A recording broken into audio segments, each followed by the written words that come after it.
ये हाउस पाकिस्तान का मुक़द्दस तरीन हाउस है। इस हाउस ने पूरी मुल्क के लिए कवानीन बनानी है, आइन बनाना है। जितना कोई और इदारा मुहतरम है, रिस्पेक्टेबल है, काबिल कदर है, उससे ज़्यादा ये पार्लियामेंट काबिल कदर है। इस पार्लियामेंट और इस असम्बली के ऊपर हमें शदीद तहफ़्फ़ुज़ात हैं। हमारे इसके ऊपर अपना एक उसूली मौक़िफ़ है, लेकिन जो भी है और जैसा भी है, इस वक्त हम इस पार्लियामेंट में बैठे हैं तो हमने इसकी तक़द्दुस की हिफाजत करनी है। जनाब चेयरमैन, जो इस वक्त इस मुल्क में जो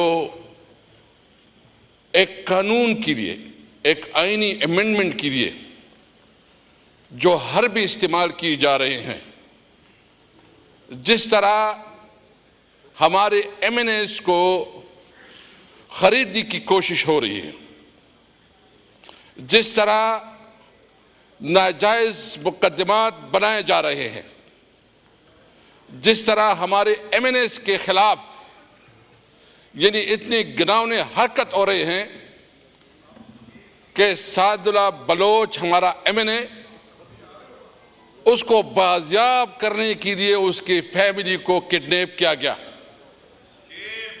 उसकी फैमिली को हिरासत में रखा गया और उनसे मुतालिबा किया गया कि साद बलोच को हाजिर करो। किस लिए? इसलिए कि जो अमेंडमेंट्स आ रहे हैं इनमें उनको वोट चाहिए। जनाब चेयरमैन, मैं पूछना चाहता हूं, क्या ये कानून साजी इस तरह से होगी? क्या ये कानून साजी कोई मानेगा? और ये कानून, अगर कोई कानूनी अमेंडमेंट आता है और जोर और जबर से, तशद्दुद से, जोर और जर से, तो इस कानून की क्या हैसियत होगी? मैं सबसे पहले चीफ जस्टिस साहब से, हमारी एक मुख्तरम इदारा है और मुख्तरम सीनियर पोजीशन पे है, क्या वो इस किस्म की कानून साजी जो जबर और जुल्म की बुनियाद पे हो, इस किस्म कानून साजी के बाद वो अपने एक्सटेंशन के लिए तैयार होंगे? क्या उनके पास जो इस वक्त जो कुछ हो रहा है वो उसकी नजर से नहीं गुजर रहा है? क्या इस इदारे की इज्जत और तकरीम इस वक्त चीफ जस्टिस के हाथ में है कि अगर वो आज ऐलान करे कि अगर इस किस्म की कोई कानून साजी होती है और मुझे इसमें फायदा होता है, मैं इस फायदे लेने से इनकार करता हूं, तो हम समझेंगे कि चीफ जस्टिस ने बड़ा फन दिखाया। अगर नहीं तो इसका मतलब यह है कि इस तरीके से अगर वो कानून साजी करके एक पोजीशन पे, एक ओहदे पे वो बराजमा होता है, तो ये तारीख का बदतरीन फैसला होगा और तारीख का बदतरीन जो है डिसीजन होगा।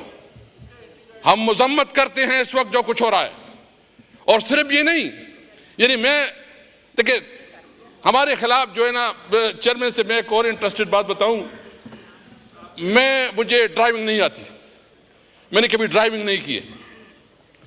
मेरे ऊपर जो पर्चा काटा है, मैंने, आपको पता है कि मैंने कभी ड्राइविंग नहीं की, मेरे खिलाफ जो पर्चा काटा गया है उसमें यह कि मैं गाड़ी चला रहा था और मेरे साथ शायद खटक था और मैंने पुलिस वालों के ऊपर चढ़ाया।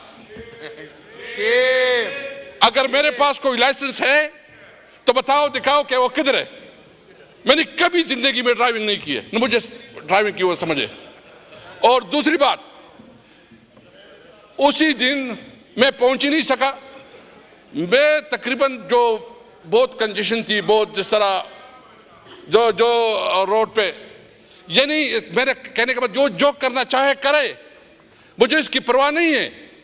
मैं समझता हूं कि जिस तरह बोंडी तरीके से, जिस तरह नाजायज तरीके से, जिस तरह जबर और तशद्दुद से करना चाहते हैं, इनकी गलतफहमी है कि कोई इससे डर जाएगा, कोई खौफ खाएगा। जनाब चेयरमैन, इस वक्त पाकिस्तान की सूरत हाल क्या है? मेरी सूबे में लक्की में पुलिस ने हड़ताल की है और पूरी लक्की की आवाम उसके साथ रोडों पे है। टांक में ये पोजीशन है। बाजावड़ में आज पुलिस ने डेडलाइन दी है कि 5 दिन के अंदर अगर आर्म फोर्सेस नहीं निकले तो हम अपनी ड्यूटी खत्म करेंगे। मतलब पूरे खैबर पख्तूनख्वा में खासकर मर्ज एरिया में इस वक्त अमलन जंग शुरू हो चुका है। और आप फिर एक सूबे ने करारदाद भी पास की। बलोचिस्तान में पूरा बलोच बेल्ट जो है वो इस वक्त सराप एहतजाज है और वो वहां तकरीबन स्टेट की रेट खत्म हो चुकी है। आपने अफगानिस्तान के साथ बॉर्डर पे जो है ना गोलाबारी शुरू की है। वो भाई करना क्या चाहते हो? मुल्क में तुमने तमाम इदारों को तबाह कर दिया। किसी इदारे की रिस्पेक्ट, किसी इदारे का एहतराम नहीं रहा और तुम समझते हो कि तुम सबसे ज्यादा इज्जत वाले हो। तुम सबसे ज्यादा देखे इज्जत जो है ना कानून और आइन में है। जो कानून और आइन में जिसका जो एहतराम है, जो पोजीशन है, उसको इज्जत मिलती है। मैं मुतालिबा करता हूं उन तमाम इदारों से कि अपना हुदूद, अपना कुयूद आइन के अंदर महदूद करो। अगर आइन के अंदर आप बाहर जाओगे तो खुदा न ख्वास्ता वफाक के लिए बहुत बड़ा खतरा है। जनाब चेयरमैन इस वक्त तकाजा करता है, जनाब स्पीकर ने एक कमेटी भी बनाई और हमें रिपोर्ट आई कि कुछ ऑफिसर को जो है ना वो सस्पेंड किया। लेकिन वो भी मुझे अभी अंदाजा हो गया कि वो लोग कोई सस्पेंड नहीं हुए हैं, क्योंकि अभी मुझे रिपोर्ट आ रही है कि वो इधर आगे पीछे घूम फिर रहे हैं, आगे पीछे घूम फिर रहे हैं। इससे नहीं होगा, इससे नहीं होगा। अमलन मैं समझता हूं कि ये इंक्वायरी, उन्होंने सेक्रेटरी साहब तो बैठे हैं, स्पीकर चेयरमैन से मैं कहता हूं कि ये इंक्वायरी जो है ना ये आप इनसे ना करवाएं एडिशनल सेक्रेटरी। एडिशनल सेक्रेटरी को एक टेलीफोन की मार है। मुझे पता नहीं है कि उसकी क्या पोजीशन हो, क्या हैसियत है। मैं भी चाहता हूं मादर सबके लिए रिस्पेक्टेबल है, लेकिन एक टेलीफोन आ जाएगा। इसके लिए एक तो आपने बड़ी कमेटी बनाई है इस इंक्वायरी के लिए। अगर ये वाली इंक्वायरी उसकी टीओआर में शामिल है तो ठीक है।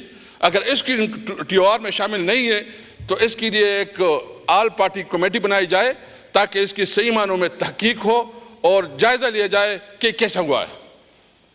मुझे बहुत अफसोस है और यकीन जाने मुझे ये, चूंकि मैं इस असेंबली में मेरी दूसरी टर्म है, पहली टर्म में जो है ना एज ए स्पीकर यहाँ सरंजाम मैंने ड्यूटी दी है।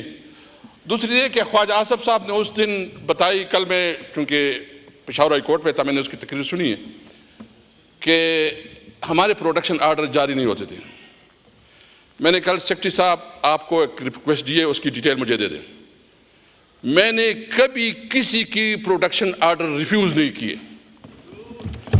ख्वाजा आसफ साहब के प्रोडक्शन आर्डर इशू हुए हैं, एतजाज हसन की प्रोडक्शन आर्डर इशू हुए हैं, साद रफीक की प्रोडक्शन आर्डर इशू हुए हैं, और जो इस वक्त प्राइम मिनिस्टर हैं इनसे पूछे कितने प्रोडक्शन आर्डर हुए और कितनी लंबी लंबी तकरीरें करते थे। यानी ये तो तारीख का हिस्सा है। हमने हमेशा रूल्स के मुताबिक सिस्टम को चलाया है। इसलिए इस वक्त इस बात की जरूरत है कि मुल्क में इस वक्त माशी तौर पर बदहाली है। मुझे समझ नहीं आ रही है कि कल बिलावल भुट्टो साहब ने कहा कि कोई माशी इशारे बेहतर हुए हैं। हमें समझ नहीं आ रही है कि अगर वो एक्सप्लेन भी करते कि कैसे कोई माशी इशारे और कुछ जो है ना इकनॉमिक ग्रोथ बेहतर हुए, तो हमें समझ नहीं है। इस वक्त तो बिजली की बिलों ने, इस वक्त तो रोज़ाना की अशाया खुर्दनोश के सामान ने आम आदमी की कमर तोड़ दी है। न मुल्क में अमन है, न मुल्क में इस वक्त कोई अशाया खुर्दनोश कंट्रोल में है, न मुल्क में इस वक्त कोई यकजहती है।